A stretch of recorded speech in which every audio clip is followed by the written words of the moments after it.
Hi കൂട്ടുകാരെ, അങ്ങനെ ആ ദിവസമെത്തി. ഒരു മാസത്തെ ലീവിന് ശേഷം ഞാൻ തിരിച്ച് പഠിക്കാനായി യൂറോപ്പിലേക്ക് പോവുകയാണ് കേട്ടോ. എൻ്റെ എൻഗേജ്മെൻറ്റ് വേണ്ടിയിട്ടാണ് ഞാൻ നാട്ടിൽ വന്നത്.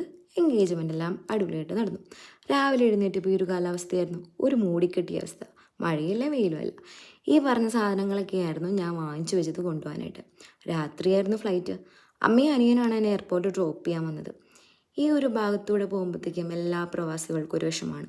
എനിക്കും വളരെ വിഷമമായിരുന്നു. അങ്ങനെ എയർപോർട്ടിന് ഡിപ്പാച്ചർ ഭാഗത്തിൻ്റെ അവിടെ എത്തിയപ്പോൾ തന്നെ ഞാൻ കരയാൻ തുടങ്ങി. പക്ഷെ അമ്മ എന്നോട് പറഞ്ഞു കരഞ്ഞിട്ട് ഒരിക്കലും പോകരുതെന്ന്. അങ്ങനെ ബോർഡിങ് കഴിഞ്ഞു. എനിക്ക് വിൻഡോ സീറ്റാണ് കേട്ടോ കിട്ടിയിരുന്നത്. എയർപോർട്ടിൽ 2 ചേട്ടന്മാർ എനിക്ക് വിൻഡോ സീറ്റ് തന്നെ എടുത്ത് തന്നു. പക്ഷേ വിഷമം ഉണ്ടെങ്കിലും ഞാൻ നേരെ പോകുന്നത് ഞാൻ പഠിക്കുന്ന രാജ്യത്തേക്കല്ല, വേറൊരു രാജ്യത്തേക്കൊക്കെയാണ്. അവിടെ ഒന്ന് ജസ്റ്റ് കറങ്ങാനായിട്ട്. ഇനിയിപ്പോൾ അതിൻ്റെ കൂടുതൽ വിശേഷങ്ങൾ കാണാൻ അടുത്ത വീഡിയോ കാണാം.